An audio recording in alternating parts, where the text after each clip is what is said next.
আসসালামু আলাইকুম। আমার প্রিয় প্রিয় আপু ভাইয়েরা কেমন আছো? আশা করছি সবাই ভালো আছো আল্লাহর রহমতে। আমরাও বেশ ভালো আছি আল্লাহর রহমতে, তোমাদের দুয়ায়। এই তো চলে এলাম আজকে নতুন একটি রেসিপি নিয়ে। আশা করছি আজকের রেসিপিটি তোমাদের কাছে অনেক অনেক ভালো লাগবে। যেহেতু আমের সিজন, তাই বলে কিছু আমি আচার দেব। সেই আচারটা তোমাদের সাথে শেয়ার করব ইনশাল্লাহ। ভিডিও জুড়ে থাকার চেষ্টা করবেন। এই তো এখানে হচ্ছে আমি 5 কেজি মতো আম নিয়েছি। আমগুলো আমি ছোটো ছোটো সাইজের করে কেটে নিচ্ছি। আমগুলো প্রথমে ভালোভাবে ধুয়ে নেবেন, তারপরে হচ্ছে এই সাইজের করে কেটে নেবেন। আমগুলো কাটার পরে আর ধোয়া লাগবে না, সেই জন্য আগে ধুয়ে নেবেন। আর আমি যেহেতু আজকে কুসা সহ আমি আমের আচারটা তৈরি করব, সেই জন্য আমি কুসাটা ছাড়াই নেই। আমি কুসাটা রেখে আমগুলো ছোটো ছোটো করে কেটে নিয়েছি। তারপরে হচ্ছে লবণ দিয়ে ভালোভাবে মেখে নিচ্ছি। দেখুন মাশাআল্লাহ অনেক সুন্দর লাগছে দেখতে। লবণের অংশটা বেশি দিবেন। এখানে আমি বেশি করে লবণ দিয়ে মেখে নিচ্ছি আমগুলা হাত দিয়ে। তারপরে হচ্ছে একটু হলুদ দিয়ে মেখে নিব। যদি আপনাদের হাতে টাইম থাকে তাহলে সারা রাত্রের জন্য এরকম ভিজিয়ে রাখবেন। আম থেকে প্রচুর জল বাইর হইবে। আমি হাত দিয়ে মেখে নিচ্ছি। আমার হাতে টাইম আছে যেহেতু, সেই জন্য আমি সারা রাত্রের জন্য আমগুলা ভিজিয়ে রাখছিলাম। তারপরে হচ্ছে আমগুলা জড়িয়ে নিচ্ছি। রোদে দেওয়ার ঝামেলা ছাড়াই আজকের এই যে আমের আচারটা তৈরি করব, সেইটা আপনাদের সাথে শেয়ার করে নিচ্ছি। এখানে হচ্ছে আমি নিয়ে নিচ্ছি টক বাকর। এই টক বাকরগুলো আমি একটা কড়াইতে ভেজে নিচ্ছি। হালকা ভেজে নেবেন। যদি একটু কড়া করে ভেজে নেন তাহলে এই যে গ্রানটা আছে সেই গ্রানটা চলে যাবে, সেই জন্য একটু হালকা করে ভেজে নেবেন। আলহামদুলিল্লাহ ফাইনালি আমার এই যে টক বাকরগুলা ভাজা হয়ে গেছে। তারপরে হচ্ছে দিয়ে দিচ্ছি এই যে কালো জিরা। একটু সময় কালো জিরা ভেজে নিব। তারপরে দিয়ে দিচ্ছি 1 প্যাকেটের মতো, এই 10 টাকা দামের 1 প্যাকেটের মতো গোলমরিচ দিয়ে কালো জিরা ভেজে নিচ্ছি। দেখুন মাশাআল্লাহ ভাজা হয়ে গেছে। এই লঙ্কাগুলো আমি আগে ভেজে নিয়েছি। এখন আমি এটা গ্রাইন্ডারের সাহায্যে গ্রাইন্ড করে নিব। আর পাশে দেখতে পাচ্ছ আমার আম। এখানে আমার এই যে লঙ্কাগুলো গ্রাইন্ড করা হয়ে গেছে। তারপর হচ্ছে কালো জিরাগুলো গ্রাইন্ড করে নিব। এরকম আচার দিয়ে 2 বছর পর্যন্ত সংরক্ষণ করে রাখতে পারবেন, পুরা গ্যারান্টি। কোনো রোদে দেওয়ার ঝামেলা নেই। আর তো নিরামিষ খাবারের সাথে এরকম আচার হলে কোনো কথাই নেই। মাছ মাংস হলে তো আরও তো ভালোই লাগে। মিক্সার আচার তো বাজার থেকে অনেকেই কিনে খায়। তো আমি কি করি, প্রত্যেক বছর এরকম করে আমের আচার সংরক্ষণ করে রাখি। 2 বছর পর্যন্ত আমের আচার আমি খেতে পারি আলহামদুলিল্লাহ। এখানে হচ্ছে আমি আপনাদেরকে দেখিয়ে দিলাম এই যে মাটির হাঁড়িতে আমি সাথে সাথে সাইডের মধ্যে একটু প্যাক লেপে নিচ্ছি, যেহেতু তাড়াতাড়ি পরিষ্কার হয়ে যাবে সেই জন্য। তারপরে হচ্ছে এই যে আমি 1 লিটারের মতো তেল দিয়ে দিচ্ছি।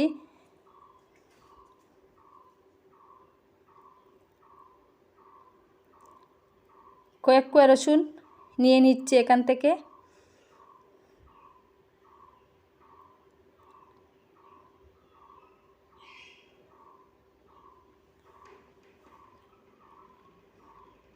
সব কিছু আবার দেখবেন শুকনা ব্যবহার করতে, কোনো কিছু এই যে জলে ভিজিয়ে তারপরে ব্যবহার করবেন না। আর যদি মনে হয় এই যে শুকনা এই যে রসুনগুলা ধুয়ে নিলে তারপরে হচ্ছে রোদে একটু শুকিয়ে নেবেন।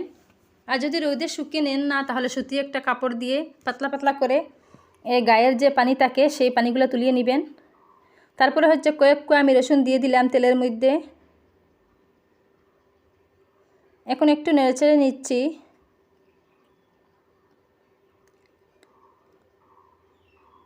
তারপরে দিয়ে দিচ্ছি এই যে রসুন বাটা।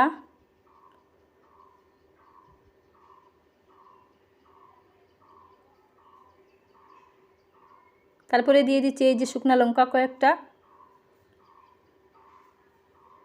আবারও সব জিনিস একসাথে মিশিয়ে নিচ্ছি। আমের আচারটা আজকের এই যে টিপসটা আছে সেই টিপসটা আপনারা ফলো করলে 2 বছর পর্যন্ত সংরক্ষণ করে খেতে পারবেন। এই তো আমি দিয়ে দিচ্ছি, আলহামদুলিল্লাহ আমগুলা দিয়ে দিচ্ছি। এইরকম আমের আচার তৈরি করে রাখলে কোনো ঝামেলা হবে না, রৌদে দেওয়ার কোনো ঝামেলা নেই, আর নষ্ট হওয়ারও চান্স নেই, ভালোই থাকে, বেশ ভালোই থাকে। তারপরে দিয়ে দিচ্ছি এই যে আমি শুকনা লঙ্কার গুঁড়া, যেটা আমি গ্রাইন্ডার সাইজে গ্রাইন্ড করে নিয়েছিলাম। তারপরে হচ্ছে টক বাকরগুলা দিয়ে দিচ্ছি। তারপরে দিয়ে দিচ্ছি কালো জিরা। তারপরে দিয়ে দিচ্ছি এই যে ছোটো একটা ভিনেগার 250 গ্রামের মতো। উপর থেকে ভিনেগার দিয়ে দিলাম। তারপরে হচ্ছে এখানে দিয়ে দিব হলুদের গুঁড়া, কালারের জন্য হলুদের গুঁড়া, আরও একটু ভালো কালার আসার জন্য এখানে দিয়ে দিব কাশ্মীরি লঙ্কার গুঁড়া।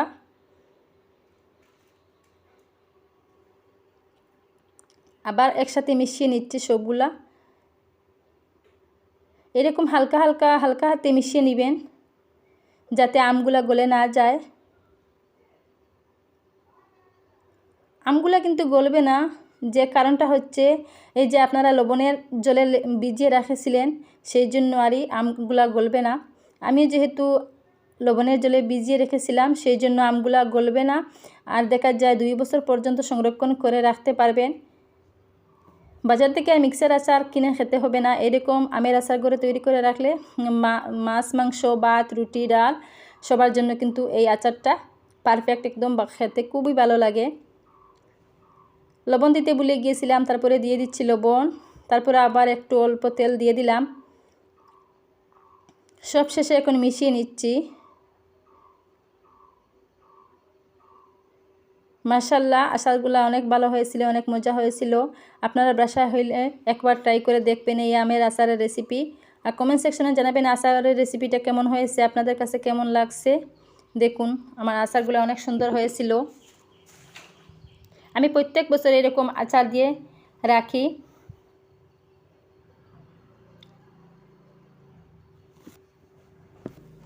আমার আর দোকান থেকে কোনো মিক্সার আচার খেতে হয় না কিনে, আমি এরকম আচার সংরক্ষণ করে রাখি সারা বছর।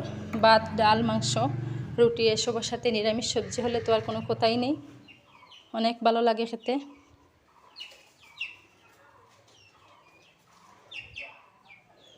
এখন ঠান্ডা হওয়ার পরে একটা কাঁচের জারের মধ্যে আমি ঢেলে নিচ্ছি। এরকম আপনারা চেষ্টা করবেন একটা কাঁচের জারে ঢেলে নিতে। কাঁচের জার হলে আমটা অনেক ভালো থাকে, আমের আচারগুলা বা যে কোনো আচার কাঁচের জারের মধ্যে রাখলে অনেক ভালো থাকে। সেই জন্য আপনারাও ট্রাই করবেন এরকম একটা কাঁচের জার নিতে।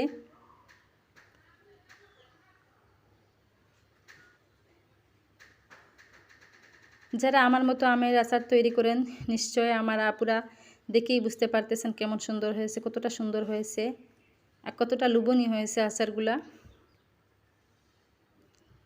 যারা আজকে আমার চ্যানেলে নতুন ভিজিট করছেন প্লিজ মনে করে আমার চ্যানেলটি সাবস্ক্রাইব করে নেবেন, পাশে থাকা বেল বাটনটি অন করে রাখবেন, অল অপশনটি, তাহলে নতুন নতুন ভিডিও দেওয়ার সাথে সাথে আপনারা পেয়ে যাবেন। এই তো যে মশলাগুলো আমি রেখেছিলাম সেই মশলাগুলো উপর থেকে একটু চিটিয়ে দিয়ে দিচ্ছি। এখানে দিয়ে দিচ্ছি আমি এই যে লঙ্কার যেটা গ্রাইন্ড করে নিয়েছিলাম গুঁড়া, তারপরে দিয়ে দিচ্ছি টক বাকরের গুঁড়া, তারপরে দিয়ে দিচ্ছি এই যে কালো জিরার গুঁড়া, সব দিয়ে একটু জাকুনি দিয়ে নিচ্ছি।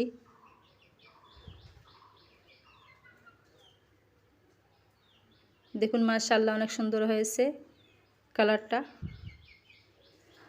ভিডিওটি দেখে যারা এই পর্যন্ত আসছেন কিন্তু একটা লাইক দিতে ভুলে গেছেন, প্লিজ মনে করে একটি লাইক দিয়ে ভিডিওটি কন্টিনিউ করে নেবেন। আর যদি ভিডিওটি কোনো অংশ ভালো লাগে থাকে ফ্রেন্ড ফ্যামিলিদের সাথে শেয়ার করতে কিন্তু ভুলবেন না। আর যারা আমাকে এরকম সাপোর্ট করতেছেন আলহামদুলিল্লাহ আমি তাতে অনেক খুশি, আপনাদের প্রতি অনেক দোয়া রইল। আল্লাহ হাফিজ।